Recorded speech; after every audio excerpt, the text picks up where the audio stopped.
এমন একটা গাছ যে গাছের চারিদিকে কাটা কিন্তু ফলটা মিষ্টি সুস্বাদু। এই সুস্বাদু ফল খেতে হলে এই কাটাগুলো সহ্য করতে হবে।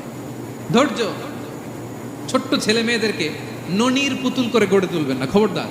ওদেরকে কষ্ট সহিষ্ণু করে গড়ে তুলবেন।